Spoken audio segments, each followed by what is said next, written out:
शिक्षक दिवस की सभी देशवासियों को बहुत बहुत शुभकामनाएं, बधाई। मैं आज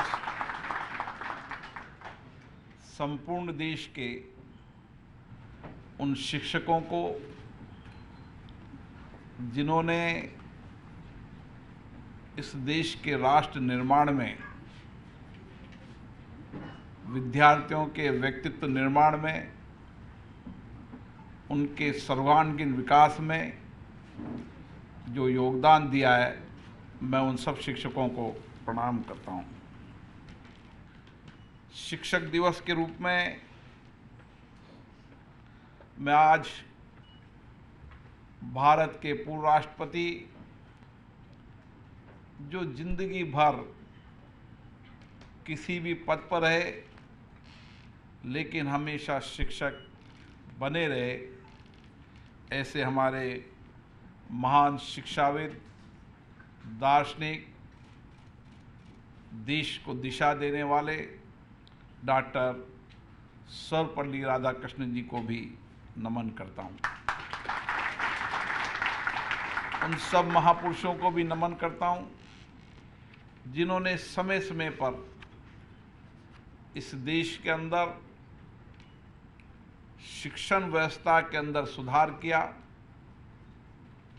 सामाजिक व्यवस्थाओं में सुधार किया, सामाजिक आंदोलन के तहत व्यवस्था परिवर्तन करने का काम किया और साथ के साथ देश के अंदर रूढ़िवादी परंपराओं को समाप्त करने का भी कार्य किया।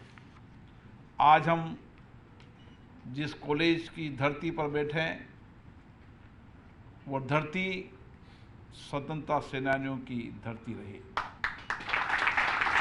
इस धरती पर स्वतंत्रता सेनानी स्वतंत्रता आंदोलन की योजना बनाते थे, देश के लिए मर मिटने का संकल्प लेते थे।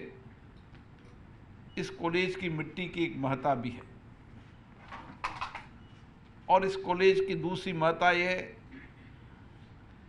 कि महात्मा हंसराज जी के नाम से कॉलेज है। जब आप हंसराज जी महाराज के जीवन को पढ़ते हो, उनके विचारों को, उनके अध्ययन को, उनके त्याग, उनके समर्पण, उनकी सेवा को पढ़ते हो, तो आपको भी उस समय आज भी प्रेरणा मिलती है। मैं अभी यहाँ की प्रिंसिपल डॉक्टर रमा जी की किताब की झलकी देख रहा था। उस समय 1886 में जब उनकी उम्र 22 साल थी, देश में परिस्थितियां अनुकूल नहीं थी क्योंकि भारत और पाकिस्तान एक था। अनुकूल नहीं परिस्थिति के बाद भी उन्होंने सोचा कि अगर देश में परिवर्तन करना है, व्यक्ति का निर्माण करना है, देश को आगे बढ़ाना है, तो देश का हर नौजवान शिक्षित होना चाहिए, हर विद्यार्थी शिक्षित होना चाहिए। क्योंकि उस समय की अगर हम शिक्षण व्यवस्था को देखें तो 14 से 15% ही लोग शिक्षा प्राप्त करते थे। उस समय इस कम उम्र के अंदर उनका आत्मविश्वास कैसा होगा, उनकी ऊर्जा कैसी होगी, उनका समर्पण कैसा होगा कि उन्होंने अपने जीवन को समर्पित किया शिक्षा के लिए। एक छोटा सा नन्हा सा पौधा 1886 में लगाया।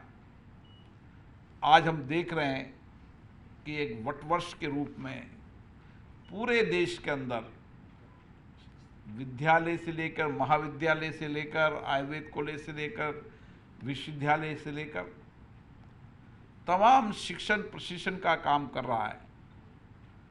लाखों करोड़ों विद्यार्थियों के जीवन को सुधार रहा है, उनके जीवन को परिवर्तन करने का काम कर रहा है। अगर ऐसे महापुरुष के नाम से कॉलेज है और उनके जीवन दर्शन को हम न पढ़ें, उनके जीवन को नहीं पढ़े तो इस कॉलेज में पढ़ना भी बेकार हो। हर विद्यार्थी को महात्मा हंसराज जी के जीवन को पढ़ना चाहिए, स्वामी दयानंद जी के जीवन को पढ़ना चाहिए। स्वामी दयानंद सरस्वती ने उस समय जब समाज में बहुत रूढ़िवादिता थी, रूढ़िवादी परंपराएं थी, समाज रूढ़िवादी जड़ों से जकड़ा हुआ था और रूढ़िवादी के साथ एक पाश्चात्य संस्कृति का उदय होने वाला था, उस समय उन्होंने एक नया दर्शन दिया जो हमारी वैदिक परंपरा थी, जो बरसों पुरानी वैदिक परंपरा थी। उस वैदिक परंपरा से व्यक्ति के जीवन और सत्य के मार्ग पर चलने की दिशा, और इसीलिए स्वामी दयानंद जी सरस्वती ने समाज के अंदर बहुत बड़ा परिवर्तन किया। और उस समय विशेष रूप से महिला शिक्षा के लिए संघर्ष करना पड़ा, समाज से ही संघर्ष करना पड़ा। जब आप ज्योतिबा फूले, सावित्री फूले के जीवन को, दर्शन को देखोगे तो आपको लगेगा कि किस तरीके से महिला शिक्षा के लिए उस समय समाज में संघर्ष करना पड़ा, अपने समाज से लड़ना पड़ा। बाबा साहब अंबेडकर जी की पत्नी को महिला शिक्षा के लिए आंदोलन करना पड़ा, जन आंदोलन करना पड़ा। उस समय के समाज से चुनौतियों से लड़ने का साहस हमारे महापुरुषों में था। और इसीलिए शिक्षक दिवस भी हमें उस महापुरुषों के जीवन दर्शन से एक नई प्रेरणा मिलती, नई दिशा मिलती है। आज परिस्थितियां परिवर्तन होगी। जब हमारा देश आजाद हुआ था उस समय हमारी जनसंख्या का 18% साक्षर था। आज समाज जीवन के अंदर एक नया परिवर्तन आया है और इस परिवर्तन को करने में कई महापुरुषों का जीवन, समर्पण, त्याग और बलिदान तक रहा। कि 2 लड़ाई लड़नी पड़ रही थी उस समय, एक अंग्रेजों से लड़ाई लड़नी पड़ रही थी, एक अपने समाज से लड़ाई लड़नी पड़ती। अब हम कल्पना कर सकते हैं कि महिला शिक्षा के लिए भी अपने समाज से संघर्ष करना पड़े। ऐसे समाज के परिवर्तन करने में कितने लोगों की जीवन, तप और तपस्या समर्पित देश को हुई है। और आज जब परिस्थितियां परिवर्तन हुई है तो मैं नौजवान विद्यार्थियों को कहना चाहता हूं कि आज समाज जीवन के अंदर हमें जो मिल रहा है वह उनकी समर्पण, सेवा, बलिदान की त्याग के कारण मिल रहा है। और आज की परिस्थितियों में जब हमारे पास सब संसाधन हैं, हम टेक्नोलॉजी के नए जमाने में आए, उस समय शिक्षक दिवस पर हमारा भी संकल्प होना चाहिए कि एक एक कॉलेज का विद्यार्थी ये संकल्प ले कि जो अभी भी अशिक्षित है उस समाज को शिक्षित करने का दायित्व मेरा है। मैं उस समाज को, उन साधनहीन लोगों को, समाज के वंचित गरीब लोगों को के जीवन बदलने में मेरा भी कोई न कोई संकल्प होना चाहिए। मेरा भी इस देश में कुछ न कुछ योगदान होना चाहिए। और ये योगदान करने के लिए हमें महापुरुषों के जीवन दर्शन को पढ़ना पड़ेगा, तो आप अपना आप आपको प्रेरणा मिलेगी। आज भी मैं कई जो शिक्षक नहीं हैं, जिन्होंने शिक्षण प्रशिक्षण का काम नहीं किया, उनके कई जीवन दर्शन हैं, जिन्होंने जो धन जुटाया वह समाज के वंचित गरीब लोगों के जीवन को शिक्षा देने के लिए समर्पित कर दिया।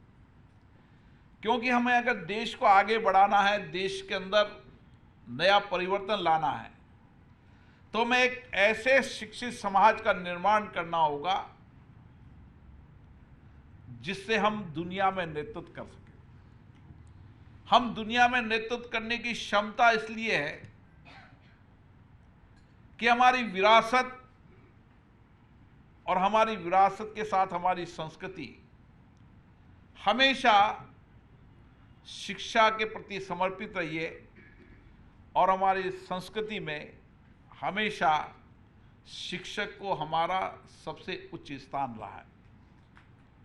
अभी नवीन जी ने जिक्र किया गुरु गोविंद का, तो शिक्षक ही जीवन के अंदर व्यक्ति को राह बताता है, भ्रम चुनौतियों का सामना करने की सामर्थ्य पैदा करता है, उसके जीवन के रास्ते बताता है, सर्वांगीण विकास करता है। और एक अच्छा गुरु हमेशा अपने सामर्थ्य में जो भी उसके पास है वह अपनी विद्यार्थी के लिए समर्पित करता है। कई विद्यार्थियों के ने देखा होगा कि उनके गुरु सारा समय अपने विद्यार्थियों पे समर्पित कर देते हैं। न उनको पुत्र मोह रहता, न पुत्री मोह रहता। उनका मोह एक ही रहता है कि मेरा विद्यार्थी देश दुनिया का सबसे बड़ा आदमी रहा। ये चरित्र एक शिक्षक का है। और इसीलिए मैं आज सभी देश के शिक्षकों को नमन करता हूं कि आज भारत जिस तेजी से आगे बढ़ रहा है उनमें उन सब महापुरुषों का योगदान है, उन सब शिक्षकों का योगदान है जिसके कारण भारत आज तेजी से बढ़ रहा है। दुनिया के अंदर आप देखोगे तो दुनिया के हर विकसित देशों के अंदर भी भारत के नौजवान विद्यार्थियों का ही योगदान है। आप दुनिया के किसी भी विकसित देश में चले जाएं, हर विकसित देश के अंदर उस देश की विकास यात्रा के अंदर उनमें टेक्नोलॉजी से लेकर नए इनोवेशन में, नए रिसर्च में किसका योगदान है? तो भारत के नौजवानों का है। क्योंकि भारत के नौजवान की बौद्धिक क्षमता, उनका आत्मविश्वास, उन पे चुनौतियों से लड़ने की क्षमता उसको इस विरासत से मिली, इसके आध्यात्मिक संस्कृति ज्ञान से मिली है। मुझे गर्व होता है जब मैं विकसित राष्ट्र में जाता हूँ, वहाँ देखता हूँ कि भारत का विद्यार्थी ही वहाँ टेक्नोलॉजी के अंदर सबसे आगे है।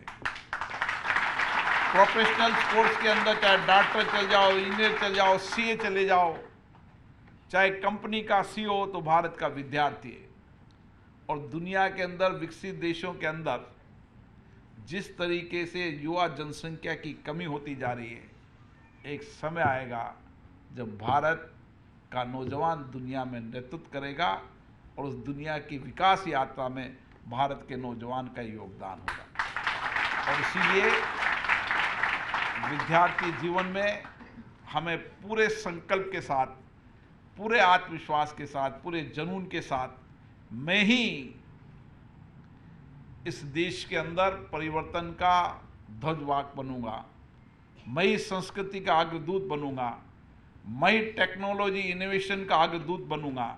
जो मुझे मेरे शिक्षकों ने जो ज्ञान दिया है, जो आध्यात्मिक संस्कृति चुनौतियों से लड़ने का साहस दिया है, उसका भरपूर उपयोग इस देश के लिए करूंगा। मैं पुनः संपूर्ण के देश के शिक्षकों को नमन करता हूं।